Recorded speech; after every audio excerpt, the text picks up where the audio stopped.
The rain fell in relentless sheets upon the grey stones of Fenwood Manor on the day Lyria's father drew his final breath. She knelt beside his bed, her slender fingers clasped around his weathered hand, feeling the warmth slowly abandon his body as autumn abandons the trees.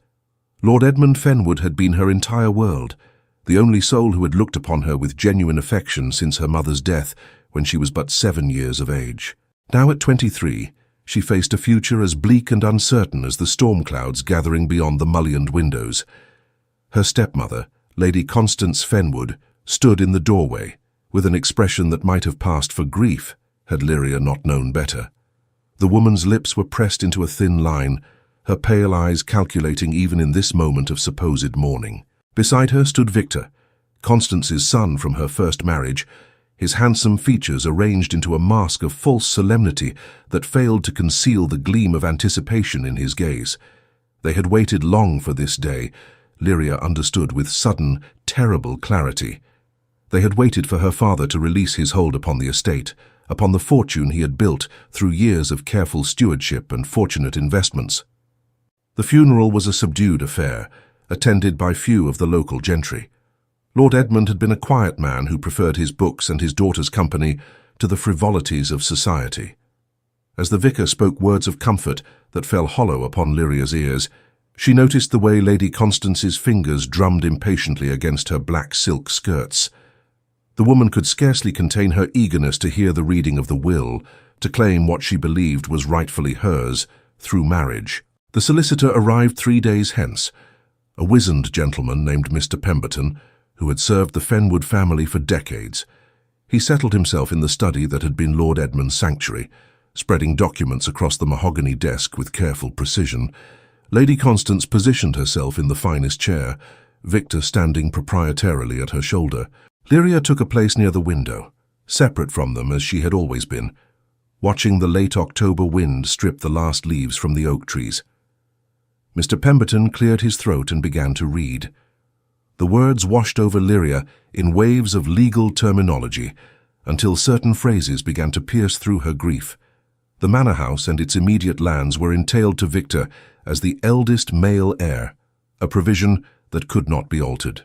But her father's considerable fortune, his investments and personal property, these he had left entirely to Lyria, with one condition that she should not marry without the consent of her appointed guardian until she reached the age of 25.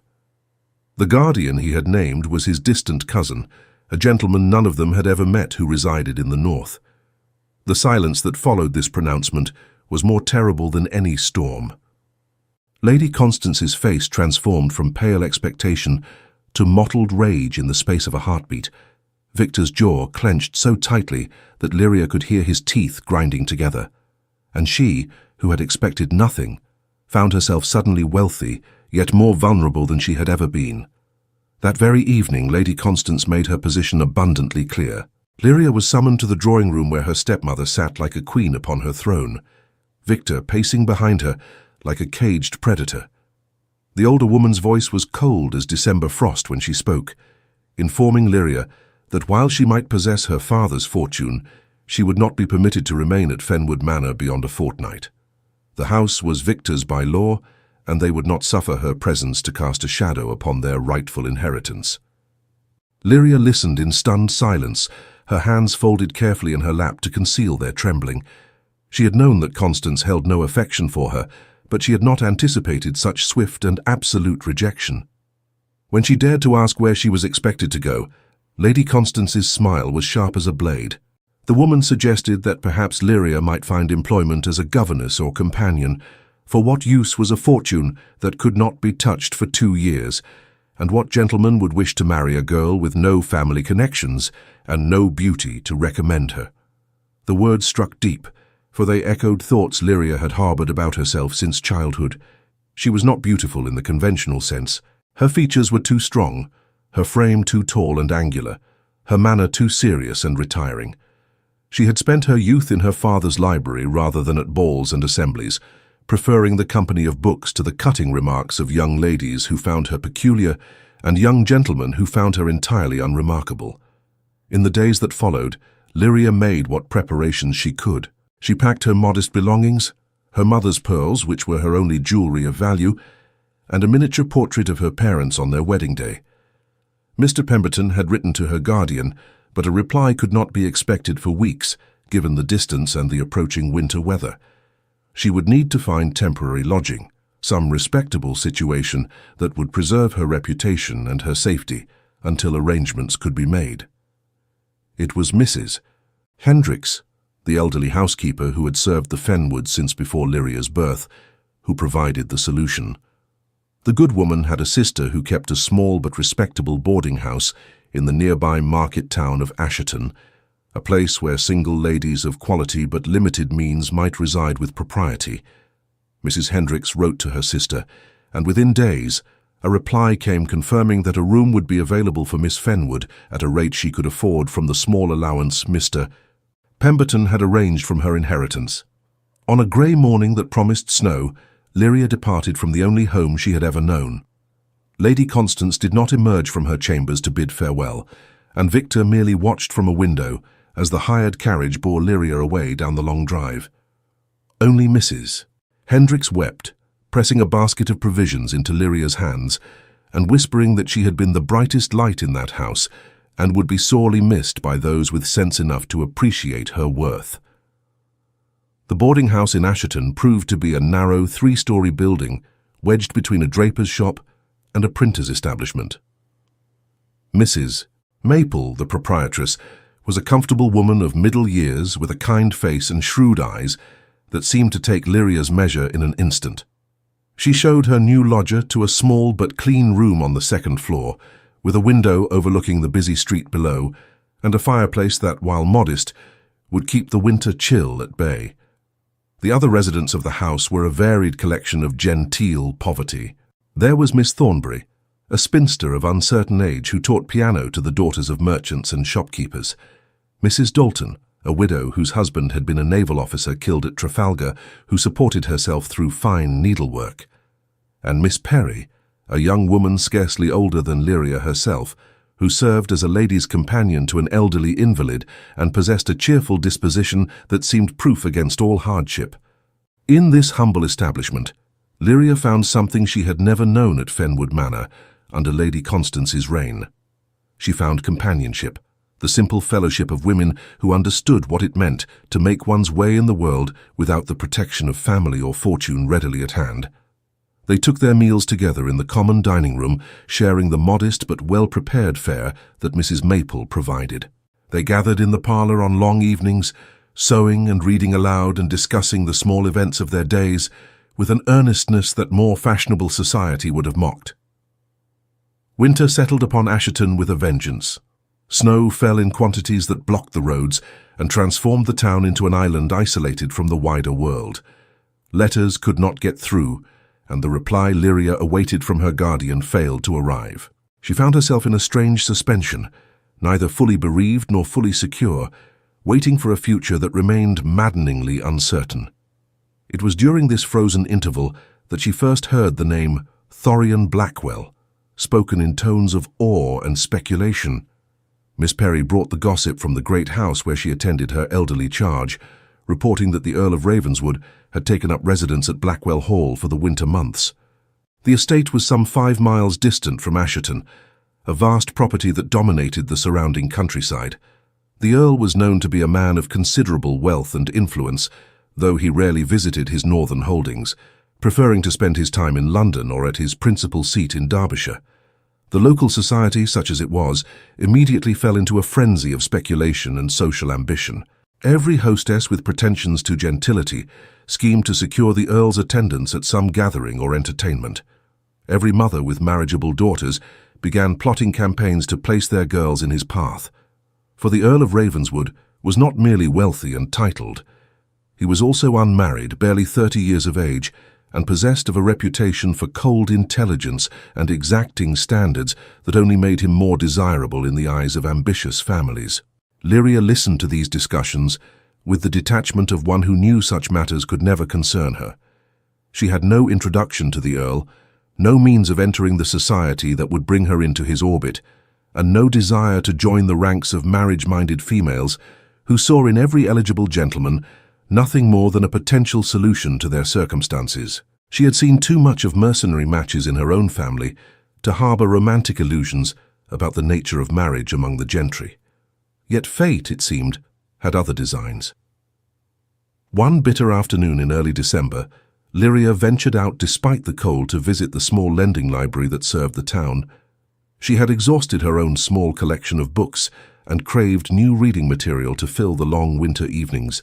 The streets were treacherous with ice, and she picked her way carefully along the frozen pathways, her worn cloak pulled tight against the wind. She was returning with her borrowed volumes tucked safely in her basket when disaster struck. A mail coach came careening around a corner, the horses wild-eyed and out of control on the slippery cobblestones. Lyria had only a moment to register the danger before someone seized her roughly about the waist and hauled her backward out of the coach's path. They tumbled together into a snowbank, and she found herself lying in a most undignified position, half atop a gentleman whose identity she could not determine through the tangle of her bonnet strings and his greatcoat. He extricated them both with brisk efficiency, setting her on her feet and retrieving her scattered books from the snow before she had quite caught her breath. When she finally managed to look upon her rescuer's face, she found herself meeting eyes of such startling grey, they seemed almost silver in the winter light.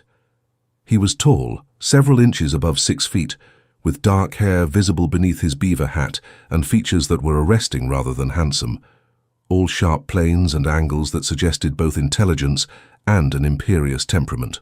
He regarded her with an expression that was difficult to interpret, something between concern and calculation. When he spoke, his voice was deep and cultured, with an accent that spoke of the finest education and the highest circles of society.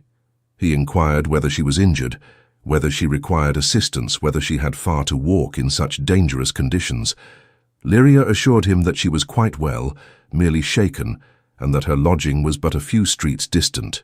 Only as he handed her the rescued books did she notice the ring upon his hand, the signet that bore the crest of Ravenswood. This, then, was the Earl himself, the man who had become the chief subject of gossip and speculation throughout Asherton. And he had just saved her from what might well have been a fatal accident, though he could have no notion of her identity or circumstances. She stammered her thanks, desperately aware of how bedraggled she must appear, how utterly inappropriate it was for her to be speaking with him at all without proper introduction. But the Earl seemed unconcerned with such niceties.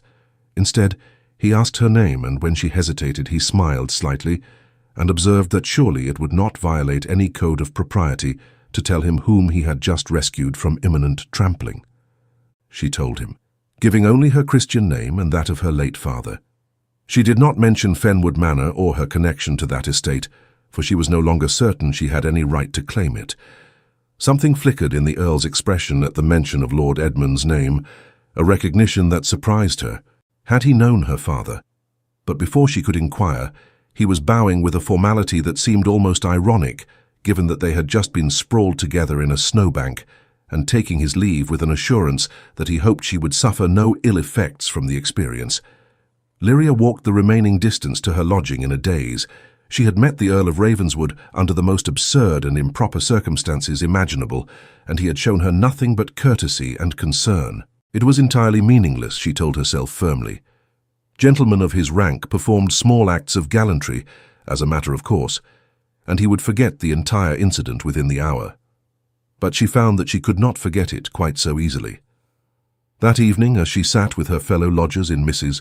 Maple's parlour, she found her thoughts returning again and again to those strange silver eyes, to the strength of the arms that had pulled her from danger, to the hint of amusement in his voice when he had coaxed her name from her. When Miss Perry launched into fresh speculation about the Earl and his reasons for rusticating in the north during the height of the London season, Lyria held her tongue and bent her head over her needlework, unwilling to reveal that she had actually encountered the man himself. The very next morning, an extraordinary thing occurred. A footman arrived at Mrs. Maple's establishment dressed in livery that proclaimed him to be from Blackwell Hall. He bore a letter addressed to Miss Lyria Fenwood, sealed with the Ravenswood crest. Mrs. Maple brought it up to Lyria's room herself, her curiosity barely contained, clearly expecting to be taken into her lodger's confidence. Lyria waited until she was alone to break the seal with trembling fingers.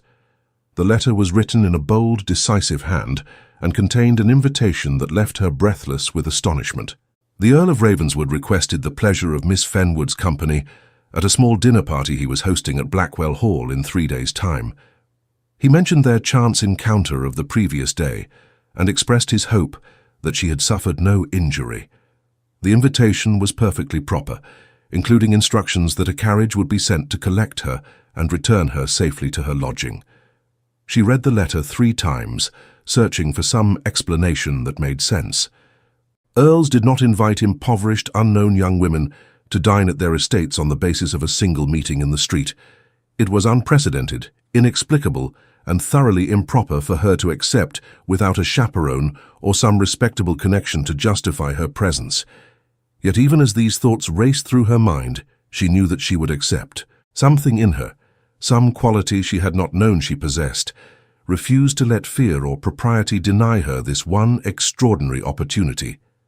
She composed her reply with painstaking care, accepting the invitation with appropriate gratitude and formality. The footman departed with her letter, and Lyria was left to contemplate what she had just done.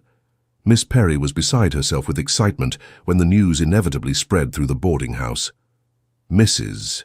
Maple fretted over the propriety of the situation until Lyria pointed out that she would be attending a dinner party, not an assignation, and that surely the Earl of Ravenswood's household would contain sufficient numbers to constitute adequate chaperoning. The question of what to wear presented a significant challenge. Lyria's wardrobe was modest in the extreme, her few gowns serviceable but far from fashionable. It was Mrs. Dalton who came to her rescue, revealing that she had brought with her from her former life several dresses of excellent quality that no longer suited her circumstances, but which she had been unable to part with for sentimental reasons. With a generosity that brought tears to Lyria's eyes, the widow offered to alter one of these gowns to fit her fellow lodger. The dress was of deep midnight blue silk with simple but elegant lines. Mrs. Dalton worked upon it with the skill of a professional modiste, taking in the bodice and shortening the hem, adding small touches of lace at the sleeves that had been saved from another garment. When Lyria tried the finished result, she scarcely recognized herself in Mrs. Maple's looking-glass. The color brought out the depth of her dark eyes and lent her pale complexion a luminous quality. For perhaps the first time in her life, she looked like a woman who might belong in a drawing-room with the Earl of Ravenswood. The evening of the dinner arrived with agonizing slowness.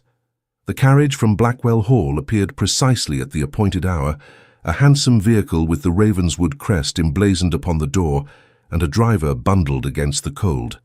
Lyria climbed inside with her heart hammering so fiercely she feared it might be visible through the silk of her borrowed gown. The interior was luxuriously appointed, with velvet cushions and fur robes to ward off the chill. As they drove through the frozen countryside, she watched the landscape transform from the modest streets of Asherton to the vast parkland that surrounded the Earl's estate. Blackwell Hall rose from the winter darkness like something from a medieval romance, all soaring towers and crenellated walls softened by centuries of additions and modifications. Light blazed from dozens of windows, and as the carriage drew up before the main entrance, Lyria could see that despite the Earl's description of a small gathering, there was nothing modest about the establishment itself. The hall was attended by liveried footmen who handed her down from the carriage with practiced courtesy, as though impoverished young women from boarding houses arrived to dine with earls every evening. A butler whose dignity was absolute conducted her through halls hung with portraits of long-dead Blackwells, past rooms furnished with a magnificence that made Fenwood Manor seem like a cottage by comparison.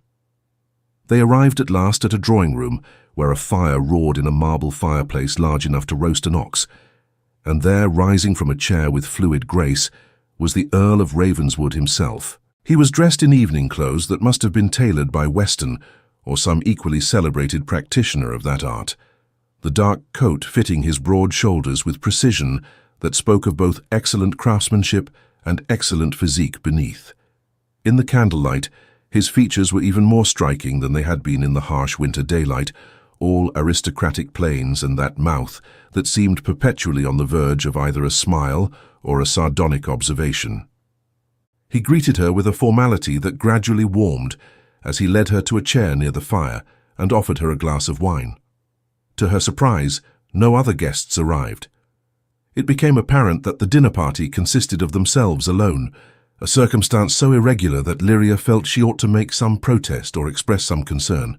Yet the Earl seemed entirely unconcerned with propriety, and there was something in his manner, a directness combined with an assumption that his word was law, that made objection seem both futile and somehow provincial.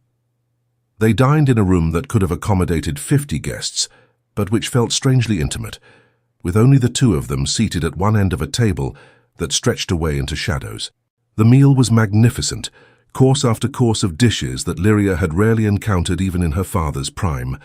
But it was the conversation that truly astonished her. The Earl did not indulge in social pleasantries or empty flattery.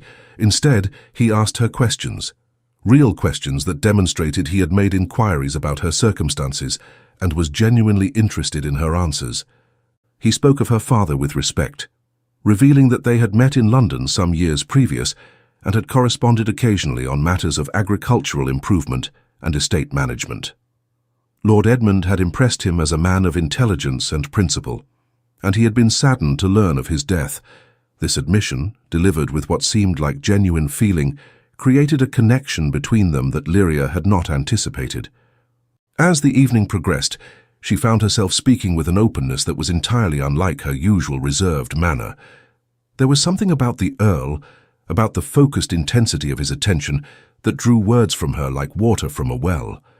She told him of her love of reading, of the years spent in her father's library absorbing everything from philosophy to poetry, to treatises on scientific subjects. She confessed her sense of displacement, of being a creature ill-suited to the world of balls and social niceties that was supposed to be her natural habitat. To her amazement, he seemed to understand. He spoke of his own education, of tutors who had recognized and cultivated his intellectual gifts. He mentioned the loneliness of always being the cleverest person in any room, of the burden of expectations that came with title and wealth. He made her laugh with wry observations about the absurdities of society, the pretensions and machinations that passed for civilized behavior among the ton. By the time they retired from the dining room to take tea in the drawing room, Lyria felt as though she had known him far longer than a few hours. It was late when the carriage returned her to Mrs. Maple's establishment. Lyria climbed the stairs to her small room in a daze, uncertain whether the evening had truly happened, or whether she had somehow dreamed it into existence. She lay awake long into the night, replaying every word, every glance, every moment of the extraordinary encounter. She knew with a certainty that was both thrilling and terrifying that something significant had occurred. But what that something was, and what it might mean for her uncertain future, she could not begin to guess. The next morning brought another surprise. The footman from Blackwell Hall appeared once more, this time bearing not a letter, but a parcel wrapped in brown paper and tied with string. Inside, Lyria found a collection of books, volumes that she had mentioned during the previous evening's conversation as ones she had long wished to read, but had never been able to obtain. There was no note, but none was necessary. The Earl had listened to every word she had spoken, and he had acted upon that knowledge with a generosity that took her breath away. Days turned into weeks, and a pattern established itself that seemed to exist outside the normal rules of society. The Earl would send an invitation, sometimes for dinner, sometimes merely for tea or an afternoon call. Lyria would accept, and they would spend hours in conversation that ranged across every subject imaginable. He lent her books from his extensive library, and they would discuss them with the intensity of scholars rather than the casual interest of social acquaintances.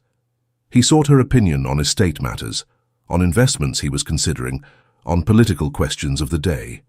He treated her not as a woman whose primary value lay in her beauty or connections, but as an intellectual equal worthy of serious engagement.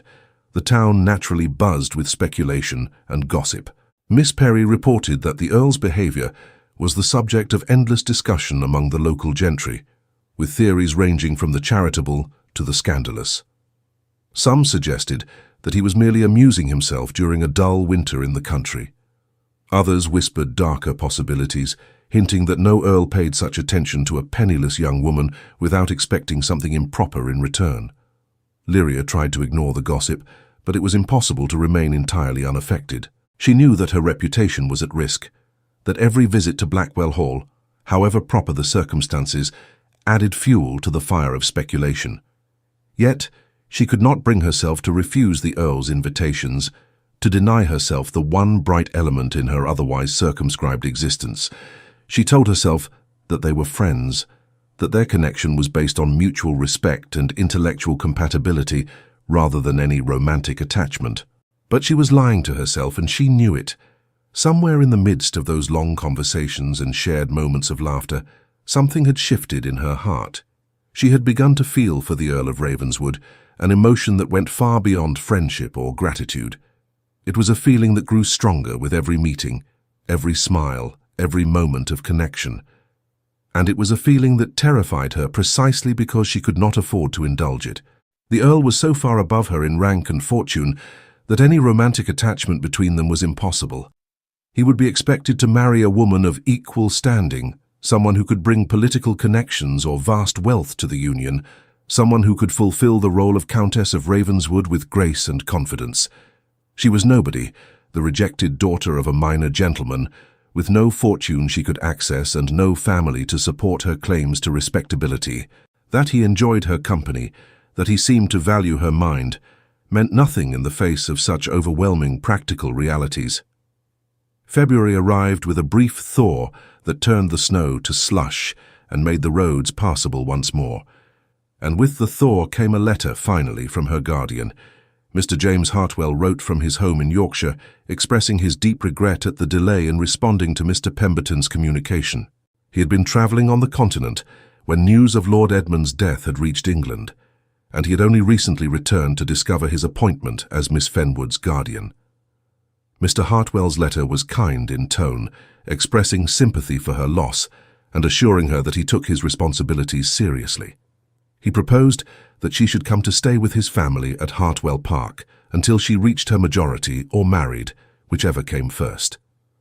His household included his wife and 3 daughters, and he felt certain that Lyria would be comfortable there and might even benefit from the companionship of young women her own age. He would send his own carriage to collect her, and she should prepare to depart Asherton within a fortnight. Lyria read the letter with mixed emotions. Relief that her situation was finally resolved warred with a sense of loss that surprised her with its intensity. Leaving Asherton meant leaving the small but genuine friendships she had formed at Mrs. Maple's establishment. It meant abandoning the precarious independence she had begun to discover in herself. And most significantly, it meant severing whatever connection existed between herself and the Earl of Ravenswood. She penned a reply to Mr. Hartwell, accepting his generous offer with appropriate gratitude. She then sat down to compose a far more difficult letter, one to the Earl informing him of her impending departure and thanking him for his kindness during her stay in the neighbourhood. The words seemed inadequate to express what she felt, but she dared not reveal the true depth of her emotions. She sealed the letter with a sense of finality, as though closing a chapter of her life before it had properly begun. The Earl's response arrived by return of post, and its contents left her stunned. He did not send congratulations on her improved circumstances or polite wishes for her future happiness.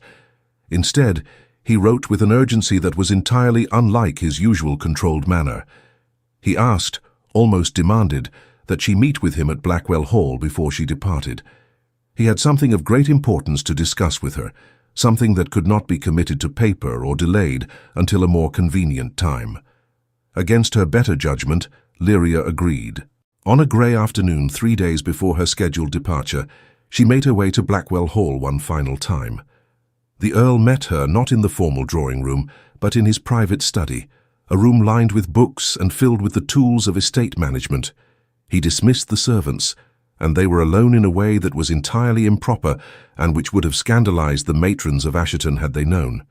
He did not waste time with preliminaries. Standing before her with an intensity that was almost frightening, he asked her a question that changed everything. He asked if she had any idea how extraordinary she was, how rare it was to find a woman who could engage with ideas rather than merely spout the conventional wisdom of society. He asked if she understood that in all his 30 years, in all his travels and encounters with the cream of English aristocracy, he had never met anyone who challenged and delighted him as she did. Lyria could only stare at him, unable to process what she was hearing. And then, with a directness that was characteristically his, the Earl of Ravenswood asked her to marry him. The proposal was so unexpected, so completely contrary to everything she had been telling herself about the impossibility of such a connection, that she could not immediately form a coherent response. He continued speaking, his words tumbling out with uncharacteristic lack of polish. He told her that he had known from their first meeting, when he had pulled her from the path of that runaway coach, that she was different from every other woman he had encountered. He had made inquiries, learned of her circumstances, and had devised the dinner party as an excuse to know her better. What he had discovered in those subsequent meetings had only confirmed his initial impression. She was intelligent, principled, genuine in a way that was vanishingly rare in his world of calculated marriages and mercenary alliances. He did not care that she had no fortune or connections.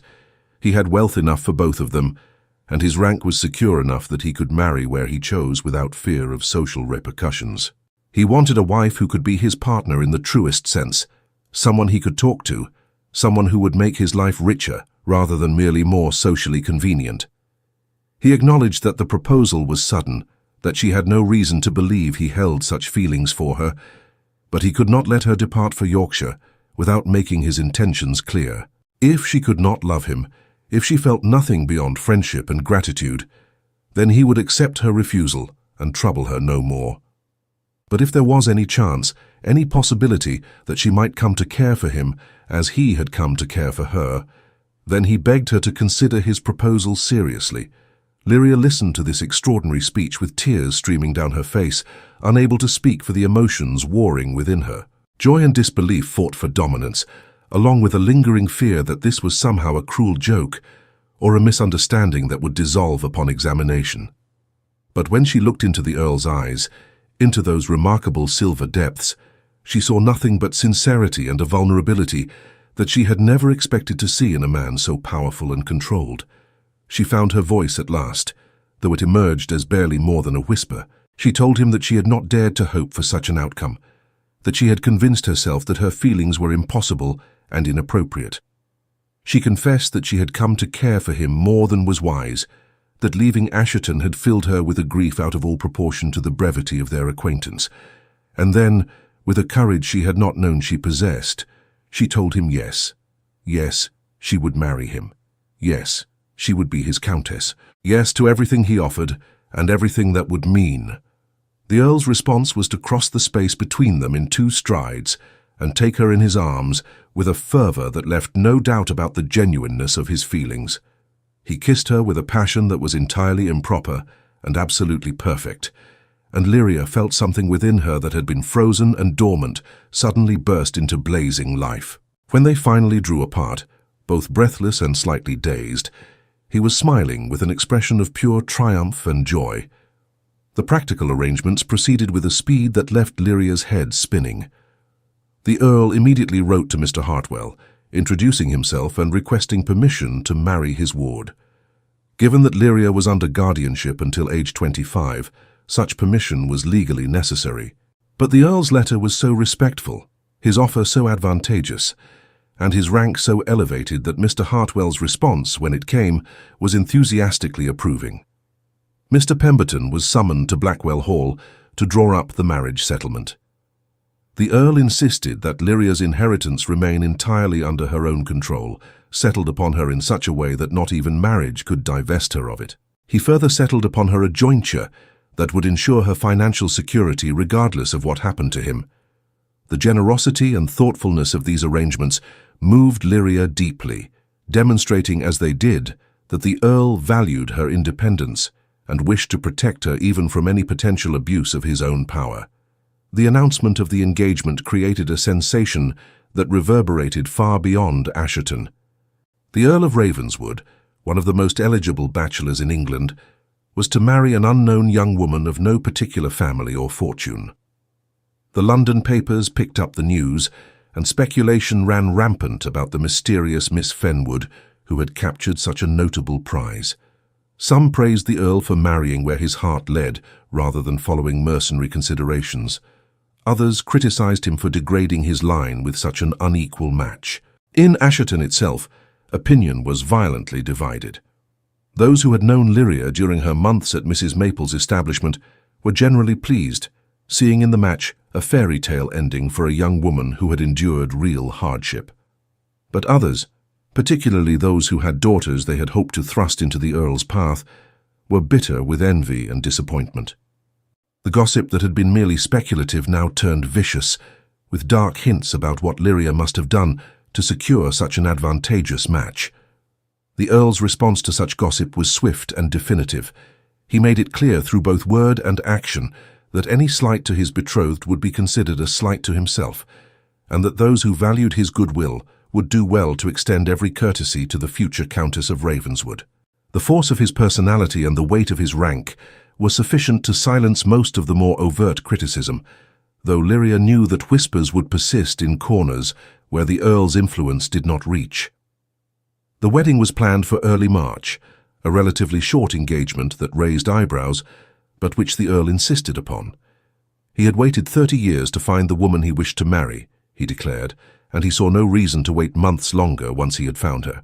The ceremony would take place in the chapel at Blackwell Hall, with only a small number of guests in attendance. Mr. Hartwell and his family would come from Yorkshire, and a few of the Earl's closest friends and relations would make the journey north despite the season.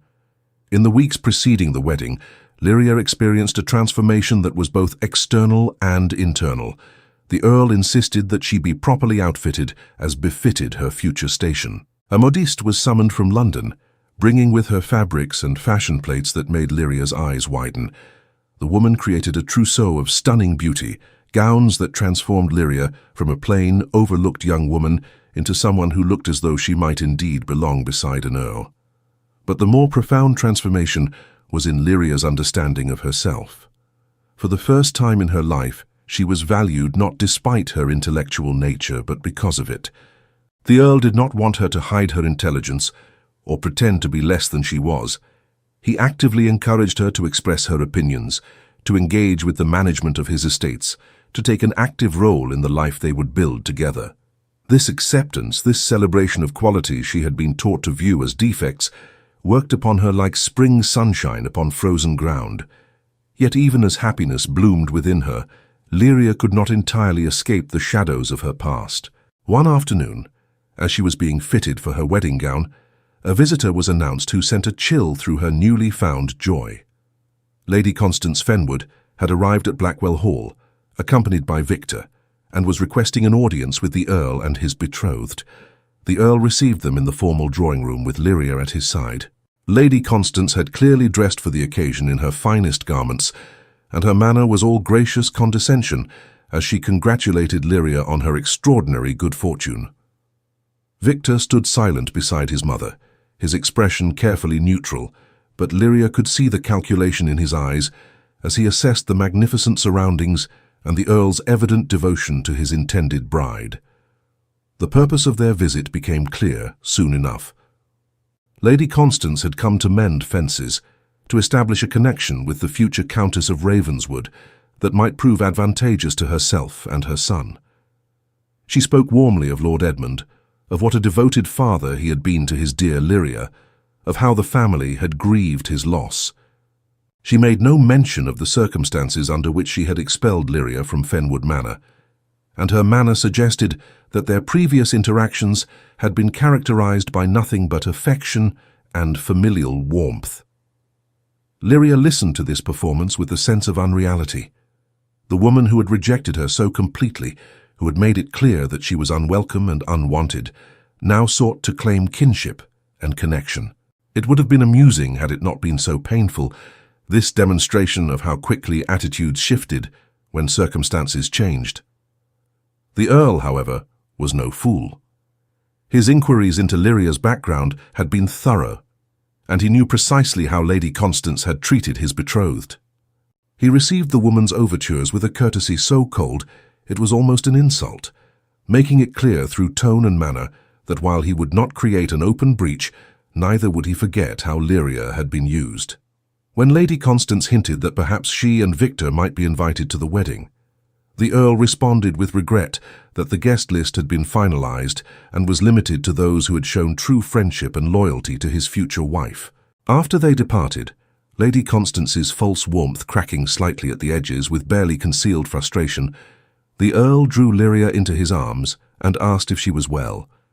She found herself laughing through tears, marveling at how completely her world had transformed. The woman who had once held complete power over her future now came as a supplicant, and Lyria discovered that she felt not triumph, but a kind of sad pity for the desperation that drove such behavior. The Earl pressed a kiss to her forehead and murmured that she had a generous heart, more generous than such treatment deserved. But he made her a promise in that moment, his voice fierce with protective intensity. No one would ever make her feel less than she was again. No one would have the power to reject or dismiss her. As his countess, she would have the protection of his name, his rank, and his considerable influence. And more than that, she would have his love, freely given and absolutely steadfast. The wedding day dawned clear and bright, one of those early spring mornings when winter's grip finally loosens and the promise of renewal fills the air. Lyria woke in her chamber at Blackwell Hall, where she had been residing as a guest in the weeks before the ceremony. The servants had been treating her with a deference that still felt strange, and Mrs. Thornby, the housekeeper, had taken it upon herself to ensure that every detail of the day would be perfect. As she was dressed in her wedding gown, a confection of ivory silk and Brussels lace that made her look like someone from a painting, Lyria thought of her mother and father. She wished they could have been present to see this day, to know that their daughter had found not just security, but genuine love. The miniature portrait she had carried from Fenwood Manor sat on the dressing table, and she touched it gently before leaving the room, feeling as though she carried their blessing with her. The chapel at Blackwell Hall was a medieval gem, all soaring arches and jewel-toned windows that cast coloured light across the ancient stones. The small gathering of guests rose as Lyria entered on Mr. Hartwell's arm. Her guardian had proven to be a kindly gentleman, whose genuine pleasure in her good fortune had been touching. His wife and daughters beamed at her from their pew, and she caught sight of Mrs. Maple, Miss Perry, Mrs. Dalton, and Miss Thornbury, whom the Earl had insisted be invited as recognition of the friendship they had shown her in difficult times. But it was the Earl who commanded her attention, standing at the altar in his wedding finery, with an expression that took her breath away. There was nothing controlled or sardonic in his face now. He looked at her, as though she were the answer to every question he had ever asked, as though her appearance in his life was a miracle he had not dared hope for. When she reached his side and placed her hand in his, she felt the slight tremor in his fingers, and knew that he was as moved by this moment as she was herself. The ceremony proceeded with the timeless words that had bound countless couples before them. When the vicar pronounced them man and wife, and the Earl drew her into his arms for their first kiss as husband and wife, Lyria felt something settle into place deep within her soul. She was no longer the rejected daughter, no longer the unwanted burden. She was Lyria Blackwell, Countess of Ravenswood, beloved wife of an extraordinary man who had chosen her not for duty or advantage, but for herself alone. The wedding breakfast was a joyous affair, informal by the standards of the ton, but all the more genuine for its intimacy. The Earl made a toast to his new wife that had more than one guest reaching for handkerchiefs, praising her intelligence, her courage, and the light she had brought into his life. Lyria responded with a grace that surprised even herself, thanking those who had shown her kindness and expressing her determination to be worthy of the trust her husband had placed in her. As the afternoon wore on and the guests began to depart, the Earl drew Lyria aside into the library, the room where they had spent so many hours in conversation before their engagement. He presented her with a gift, a small velvet box that contained a ring that had belonged to his mother. The Countess of Ravenswood had been, by all accounts, a woman of great character and intelligence, and the Earl told Lyria that his mother would have loved her, would have recognized in her the qualities that made for true partnership rather than mere ornament. Lyria slipped the ring onto her finger beside her new wedding band and found herself overwhelmed with gratitude and wonder. 6 months ago she had been grieving and alone, convinced that her future held nothing but diminishment and dependence. Now she stood in this magnificent house as its mistress, married to a man who valued every quality she possessed. It seemed impossible, like something from the novels she had devoured in her father's library. Yet it was real as the warm weight of the Earl's arms around her and the solid beat of his heart beneath her cheek. That evening, as they dined together for the first time as husband and wife, Thorian insisted that she begin calling him by his given name rather than his title. They were partners now, equals in the truest sense that marriage between two such disparate ranks could allow. He wanted their private life to be one of genuine intimacy, not the formal distance that characterized so many aristocratic unions. The weeks that followed were a period of adjustment and discovery. Lyria took up her duties as countess with a determination to justify her husband's faith in her. The household staff, initially uncertain about the new mistress who had come from such obscure origins, quickly learned that Lady Ravenswood possessed both intelligence and kindness. She was interested in everything, from the management of the kitchens to the condition of the tenant farms, and she brought fresh perspectives to problems that had persisted for years. Thorian delighted in having a wife who could discuss estate management with understanding and offer insights he had not considered.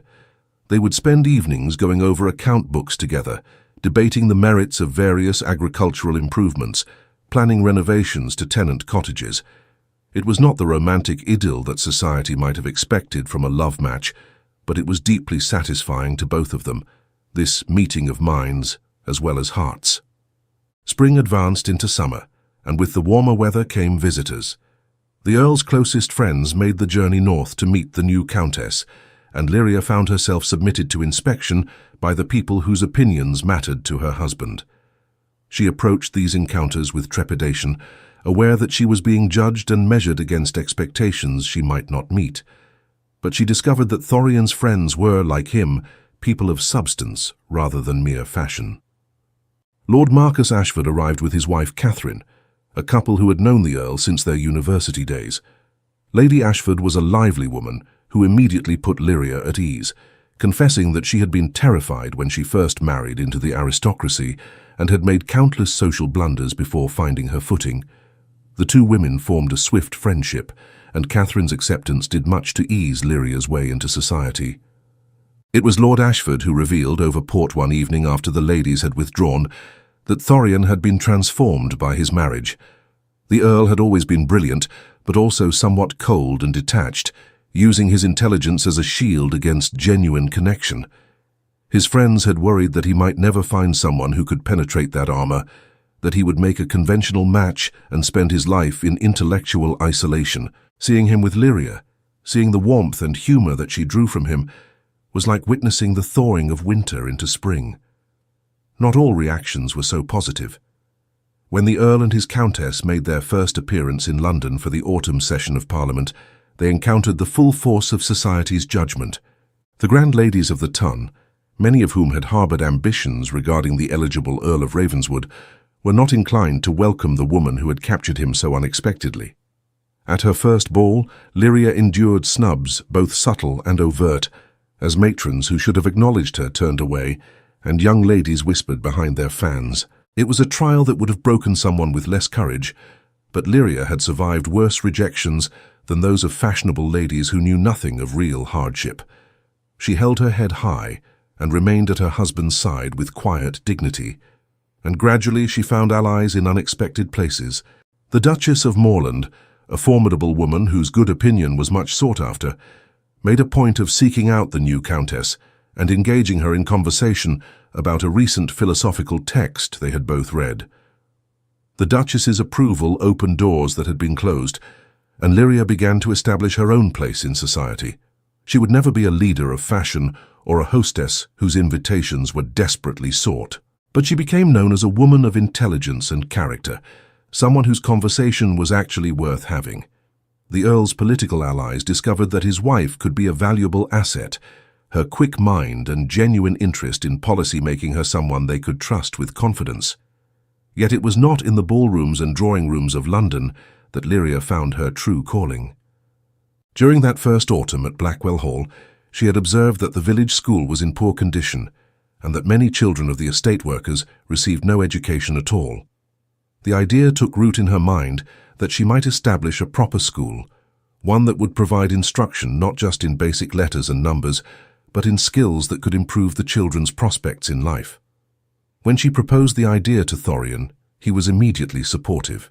He provided funds for the construction of a school building and the hiring of qualified teachers, but it was Lyria who threw herself into the project with passion, working with the vicar and the village elders to develop a curriculum that would serve the community's actual needs. She visited the school regularly, getting to know the children and their families, using her own education to develop supplementary materials and programs.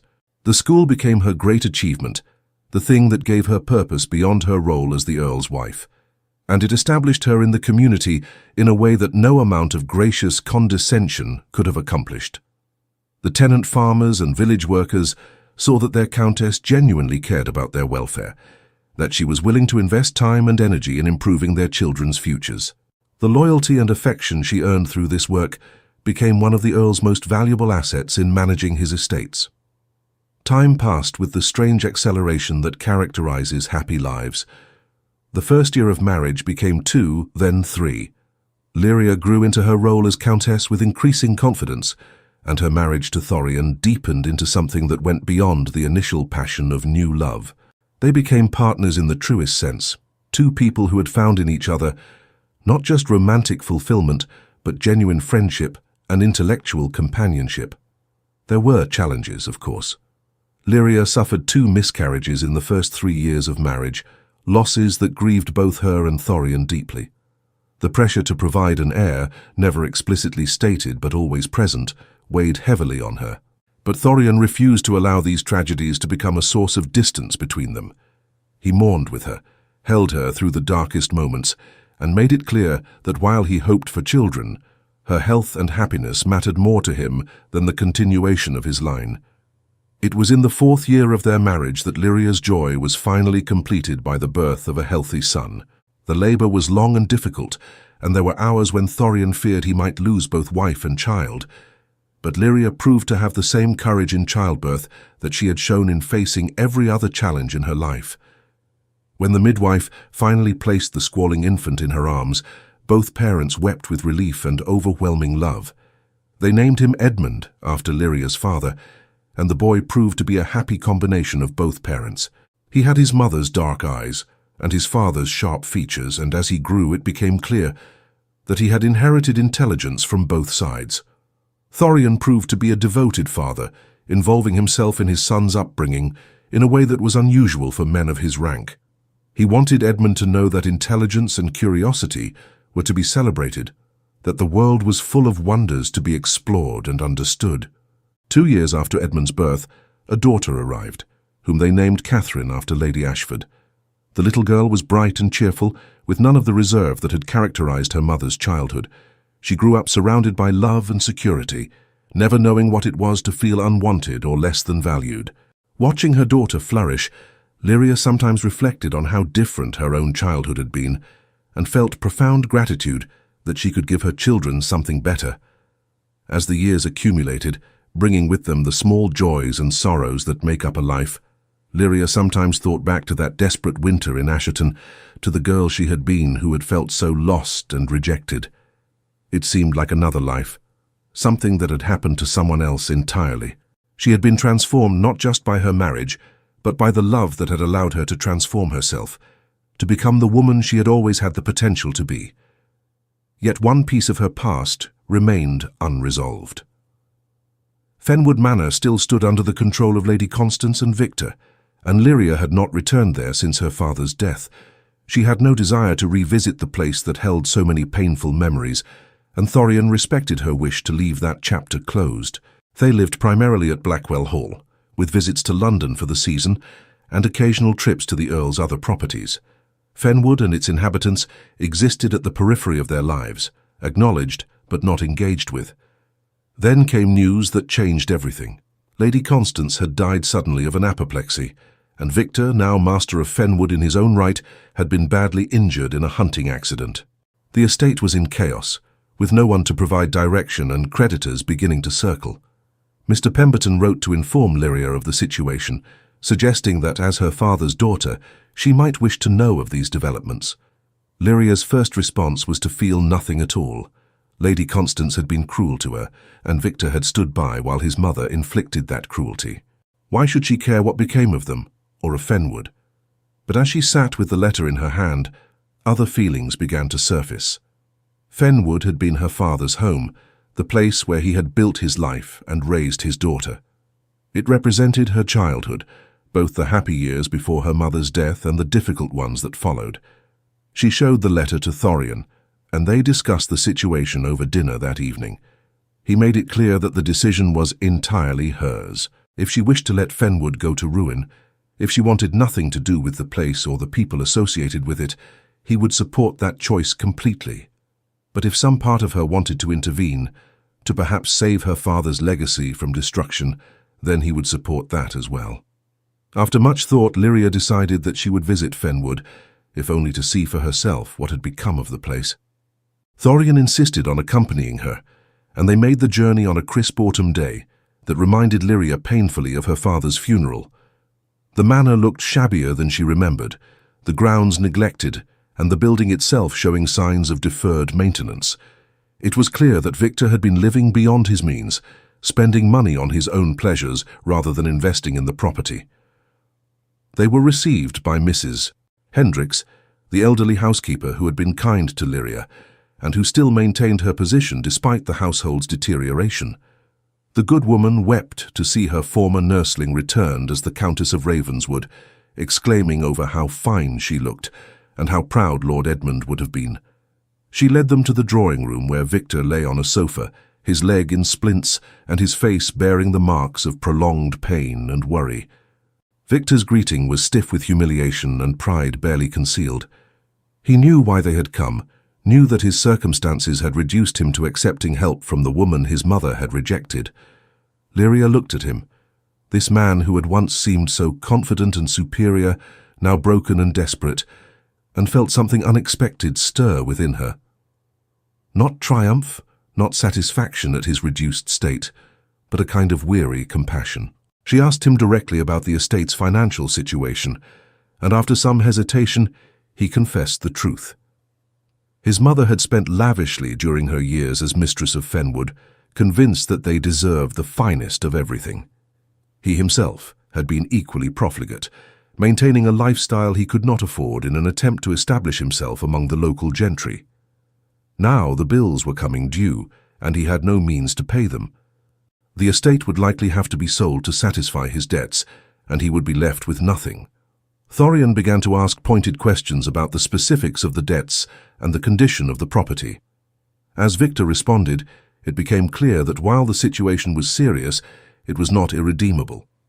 The estate itself was fundamentally sound, and with proper management and an infusion of capital, it could be restored to profitability. But Victor had neither the knowledge nor the resources to accomplish such a turnaround. That evening, back in their rooms at the inn where they were staying, Lyria and Thorian discussed what they had learned. She found herself thinking about her father, about the years he had spent building Fenwood into a prosperous estate. It seemed wrong that his work should be destroyed through the incompetence and greed of others. And despite everything Victor and his mother had done to her, she could not quite bring herself to stand by and watch her father's legacy crumble. She proposed a solution to Thorian, one that he refined with his characteristic analytical intelligence. They would pay off Victor's debts and provide capital to restore the estate, but in return Victor would cede management of Fenwood to them. He could continue to live there as the nominal master, but all significant decisions would be made by stewards, answerable to the Earl and Countess of Ravenswood. When Edmund came of age, he would inherit Fenwood in addition to his father's properties, uniting the estates under one family once more. It was a generous offer given Victor's treatment of Lyria, but it served multiple purposes. It preserved her father's legacy, it provided security for the tenants and servants who depended on Fenwood, and it demonstrated the kind of magnanimity that befitted their position.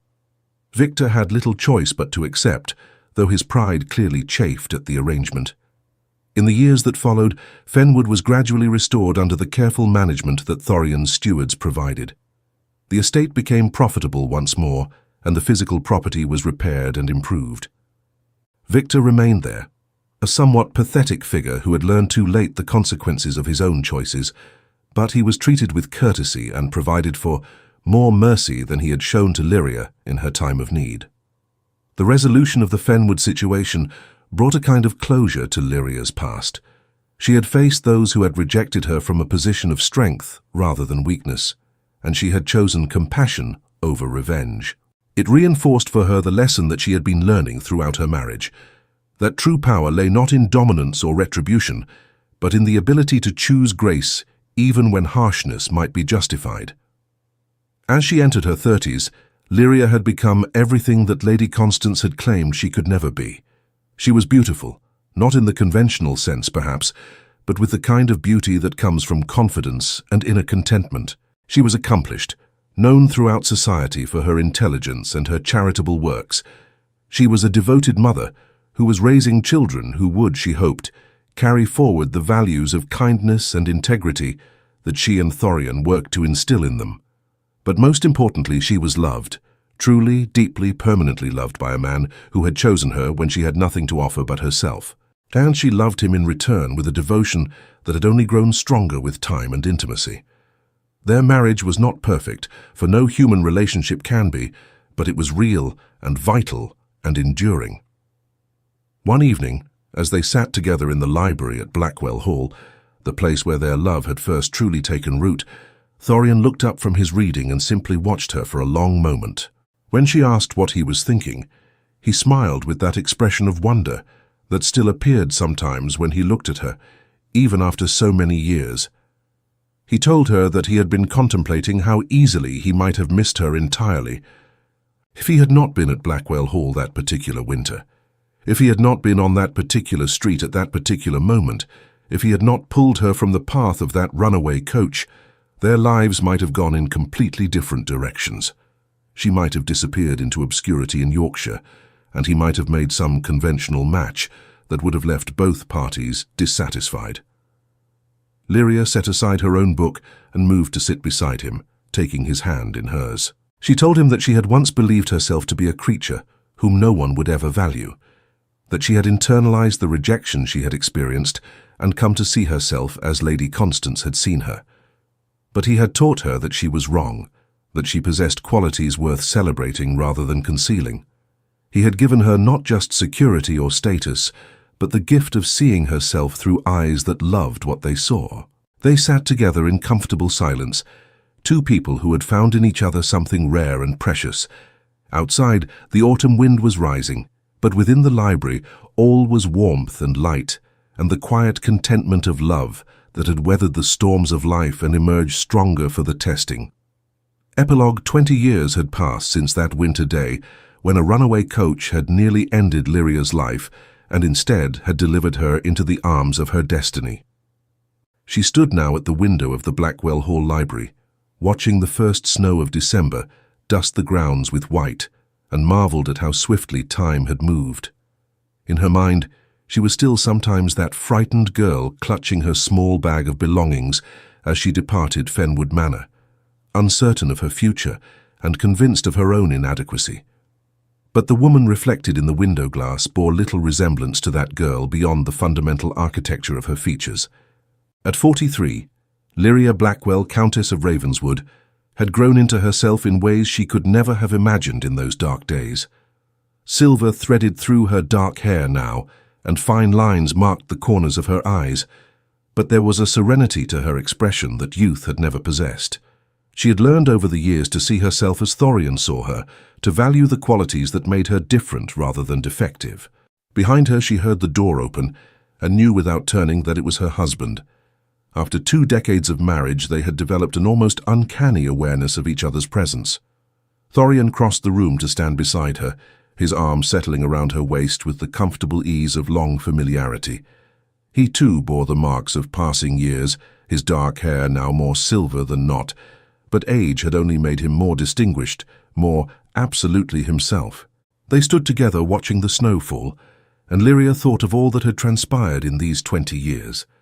Edmund was now a young man of 19, studying at Cambridge, and showing every sign of inheriting his father's brilliance, along with his mother's compassion.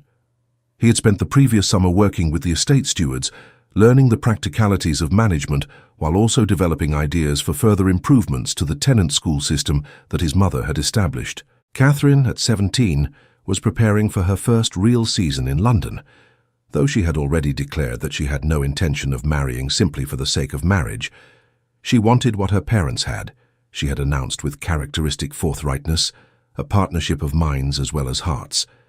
And if she did not find that, she would remain happily unwed and involve herself in the various charitable ventures that interested her. Lyria had seen her own younger self in Catherine's determined independence and had assured her daughter that she would support whatever choice she made. There had been other children as well. Thomas, now 14, who had his father's analytical mind and a particular fascination with the natural sciences, and little Margaret, just 9 years old, who was bright as a button and already showing signs of having inherited her mother's love of literature. The house that had once seemed so vast and empty now rang with life and laughter, with the constant activity of a family that genuinely enjoyed one another's company. Fenwood Manor still stood under the nominal ownership of Victor Fenwood, but it was managed by the Ravenswood Estate Office and would pass to Edmund upon Victor's death. Victor himself had never married, had never recovered the status and prosperity his mother had believed was his birthright. He lived quietly at Fenwood, a somewhat melancholy figure who had learned too late the cost of his pride and his mother's cruelty. Lyria had ensured he was comfortable, but they had never developed any real relationship beyond the most basic courtesy. The school that Lyria had established had grown beyond her initial vision. It now served not just the children of Blackwell's tenants, but those from surrounding estates as well. 3 teachers worked there full-time, and they had developed a curriculum that was being studied and replicated by reformers in other parts of the country. Lyria had discovered that she had a gift for identifying practical solutions to social problems, and her influence had extended far beyond the boundaries of her husband's estates. She had also, somewhat to her own surprise, become a published author. Her treatise on the education of children from agricultural families had been printed by a respected London publisher and had gained favourable notice from progressive thinkers. She wrote under her own name, Lady Ravenswood, and the work was taken seriously precisely because she wrote from direct experience rather than abstract theory.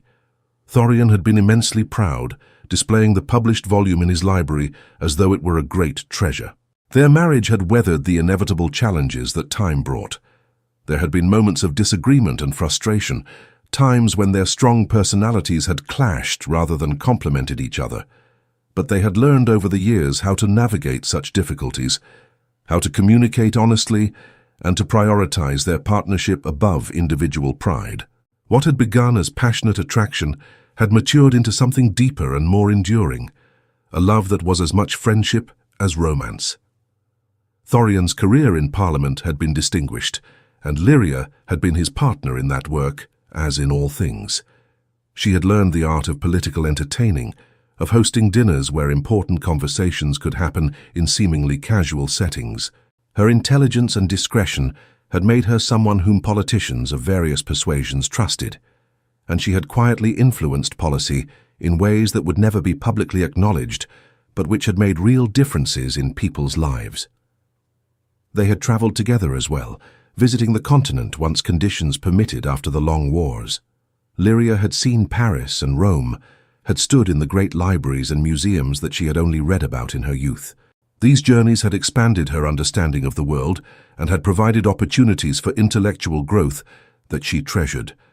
But always, they had been happy to return to Blackwell Hall, to the place that had become the foundation of their shared life.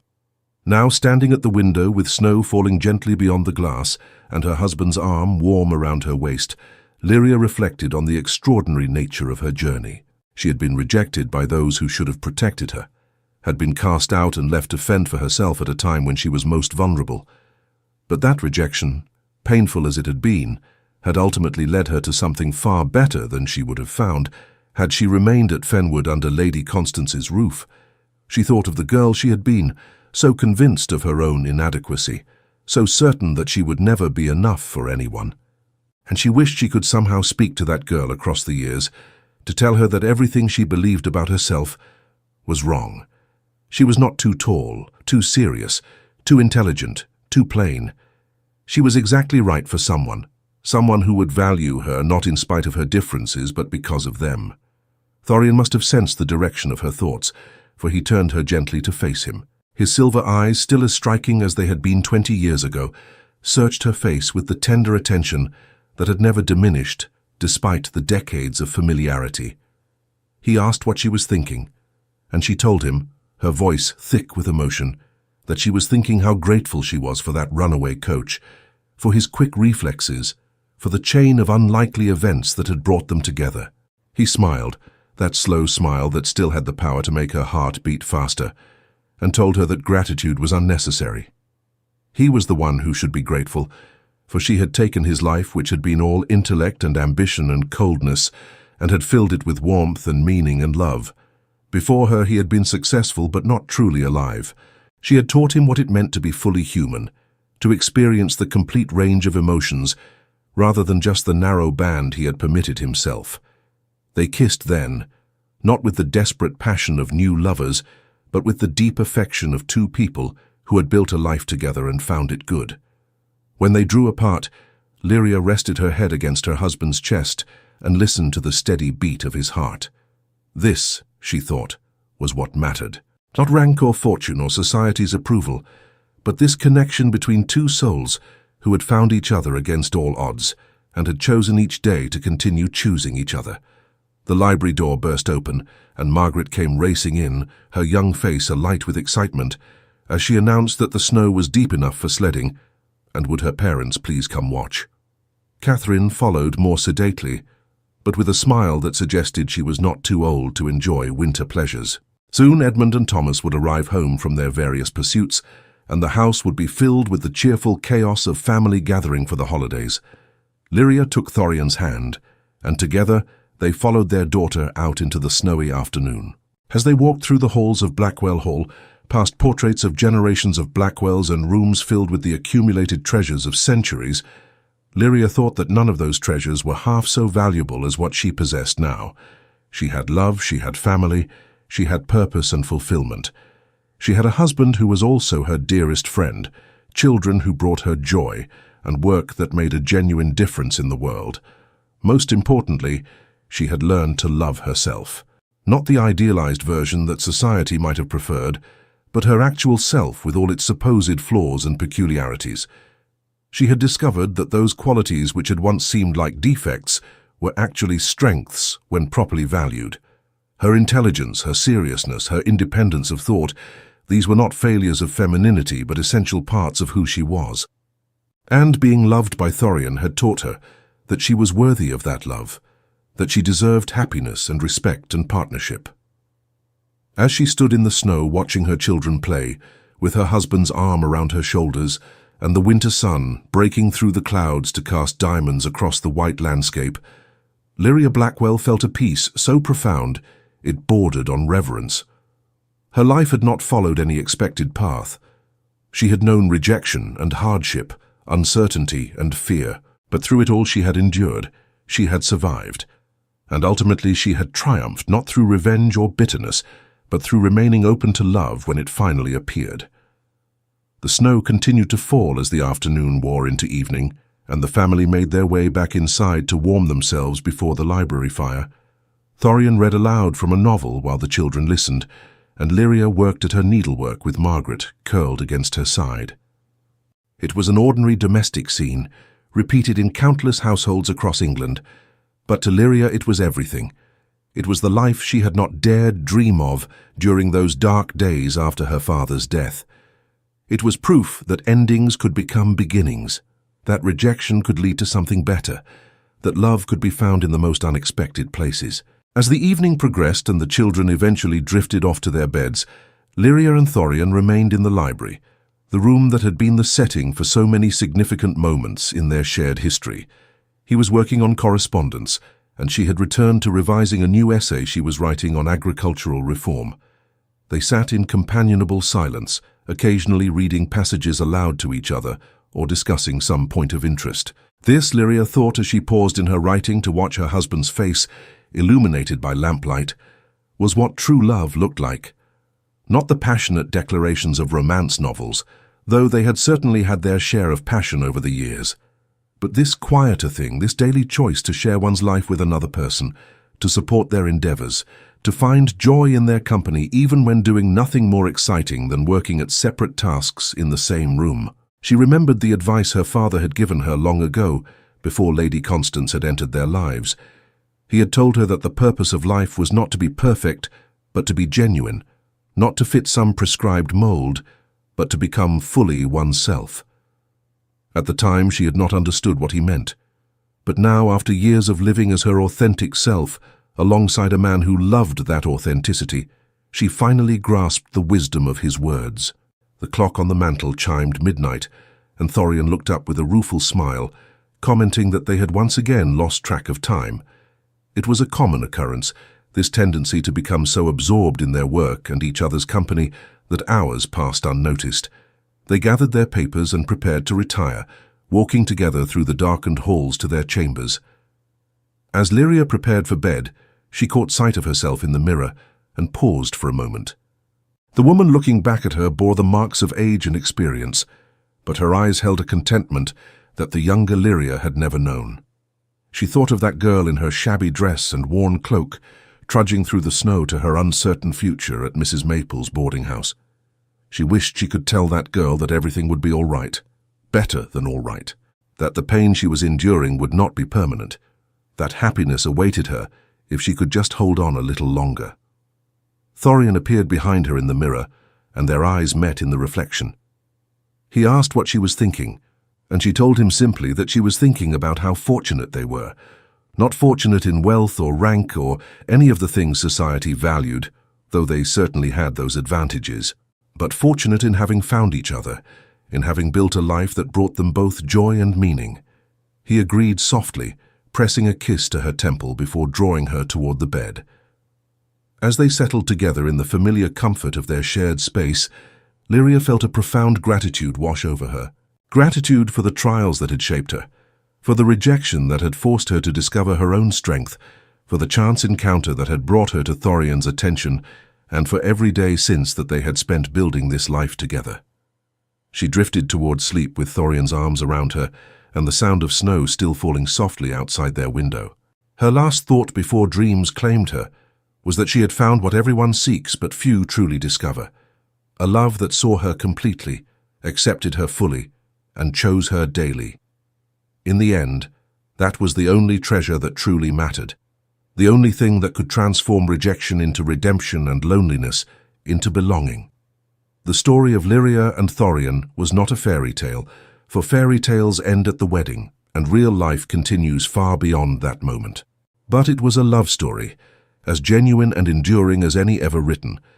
It was the story of two people who found in each other not completion, but complement, who built together something stronger than either could have created alone.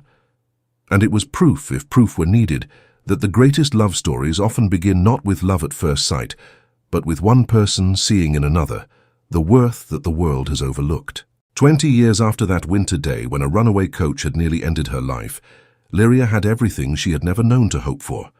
She had love, she had purpose, she had a family that filled her days with meaning. But most importantly, she had herself, fully realized and completely accepted. She was the Countess of Ravenswood, yes, but she was also simply Lyria, beloved wife and devoted mother, author and reformer, friend and partner. And in being all these things, she had finally become the woman her father had always believed she could be. The snow continued to fall through the night, covering Blackwell Hall and its grounds in a blanket of pristine white. And within those walls, two people who had found their way to each other through darkness and difficulty slept peacefully, secure in the knowledge that whatever tomorrow might bring, they would face it together. For they had learned through years of shared experience that love, true love, was not about perfection or passion alone. It was about partnership and patience, about choosing each other again and again through all the ordinary and extraordinary moments that make up a life. And so their story continued, not with a dramatic conclusion, but with the quiet satisfaction of a life well lived and a love well earned. The rejected daughter had become a beloved countess, not through any transformation of her essential nature, but through finding someone who valued her exactly as she was. And in that valuing, she had learned at last to value herself, to see with clear eyes the worth that had always been there, waiting to be recognized and celebrated. This was the greatest gift Thorian had given her, greater even than his name and rank and fortune. He had given her the gift of seeing herself as worthy of love, and in accepting that gift, she had discovered that she had been enough all along. The rejection that had seemed so devastating had ultimately been a blessing, for it had set her on the path to finding not just a husband, but a true partner, not just security, but genuine happiness, not just acceptance, but love in its truest and most transformative form. A message from Echoes of Romance. Dear listeners, dear friends of our channel, we have reached the end of Lyria and Thorian's story, but perhaps it is also the beginning of something important that we must speak about together. You have just heard a tale of rejection and redemption, of a woman who was told she was not enough and a man who saw her true worth. But I want you to know something that comes from the deepest part of my heart. This story is not just about Lyria. This story is about all of us who have ever felt rejected, overlooked, or deemed insufficient by the world's cruel standards. Perhaps you are listening to this while wondering if love will ever find you. Perhaps you have been hurt by those who should have cherished you. Perhaps you look in the mirror and see only flaws where you should see beauty. Perhaps you believe that your age, your circumstances, your appearance, or your past have somehow disqualified you from the kind of love that Lyria and Thorian found. If any of these things are true, then please listen carefully to what I am about to tell you. You are wrong. You are beautifully, wonderfully wrong. True love does not care about age. It does not care whether you are 20 or 40 or 60 or 80. Love can bloom at any season of life, and sometimes the sweetest flowers are those that bloom latest, when we have finally learned to tend our own gardens with care. True love does not care about social position or wealth. The richest person is not the one with the most money, but the one with the most capacity for genuine connection. Your worth is not measured by your bank account or your address or the labels on your clothing. True love does not care about conventional beauty. The most attractive quality any person can possess is authenticity, the courage to be genuinely themselves. Those supposed flaws you worry about, they are the very things that make you uniquely you, the details that someone who truly sees you will treasure most. But here is the most important thing I want you to understand, the truth that Lyria had to learn and that we all must discover for ourselves.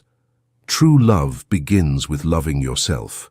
You cannot wait for someone else to come along and validate your worth, to tell you that you are enough, to give you permission to value yourself. That work, that crucial work of self-acceptance and self-compassion is yours alone to do. And until you do it, until you learn to treat yourself with the kindness and respect you deserve, you will struggle to recognize genuine love when it appears. Loving yourself does not mean being perfect. It does not mean never making mistakes or never having doubts. It means forgiving yourself for being human. It means acknowledging your wounds and giving yourself the grace to heal. It means recognizing that you are worthy of love, not because of what you achieve or how you appear, but simply because you exist. This is the journey we are all on, whether we realize it or not. We are all healing from something, learning from our past, becoming slowly and imperfectly the people we were meant to be. And that process, that journey toward wholeness, that is where true love lives. Not in perfection, but in the honest, difficult, beautiful work of becoming real. If you have been rejected, know that rejection is redirection. The people who could not see your value were never meant to be your people. The doors that closed were not your doors. Somewhere ahead, if you keep walking forward with courage and hope, there are people and opportunities and possibilities that are meant precisely for you. If you have been hurt, know that healing is possible. It may not happen overnight. It may require time and patience and sometimes help from others. But you are stronger than you know, more resilient than you believe, and more capable of transformation than you can imagine. If you feel alone, know that you are part of a vast community of people who understand your struggle because they have walked similar paths. We are all searching for connection, for meaning, for love. And in sharing our stories, in listening to tales like Lyria's, We remind each other that we are not alone and that happy endings are not just for fairy tales, but for real people living real lives. The love you seek may not arrive in the way you expect. It may not wear the face you imagined or follow the timeline you planned.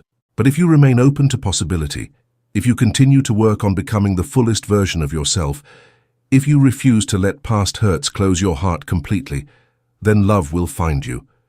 Perhaps romantic love, yes, but also the love of friends, of family, of community, of purpose. All these forms of love are valuable, all are worth seeking and celebrating. Remember that your story is not finished. No matter how dark the current chapter seems, there are pages yet to be written. And you are the author of your own life, capable of choosing each day how you will respond to circumstances, what meaning you will make of your experiences, what future you will work toward. So be gentle with yourself. Be patient with your healing. Be brave in your hoping. And know that somewhere in this vast world there is love waiting for you, love in whatever form you need it most. But first, give that love to yourself. Learn to be your own champion, your own comfort, your own source of validation. And from that foundation of self-love, you will build a life that is rich and meaningful, whether or not it includes romance. You are enough. You have always been enough, and you deserve every good thing that life has to offer. Never let anyone, including yourself, convince you otherwise. Thank you for joining us on this journey through Lyria and Thorian's story. We hope it has brought you entertainment, certainly, but also comfort and perhaps a reminder of your own worth and potential. If you enjoyed this tale, we invite you to explore the other stories here on Echoes of Romance. Each one carries its own message, its own reminder that love and hope and healing are always possible. Subscribe to our channel so you never miss a new story, and leave us a comment sharing your thoughts or your own experiences with love and self-discovery. Your words matter, your story matters, and we would be honored to hear from you. Until our next video, dear friends, remember to be kind to yourself, to remain open to love in all its forms, and to never give up hope. Your happy ending is still being written, and the best chapters may yet be ahead of you. With love and encouragement, Echoes of Romance.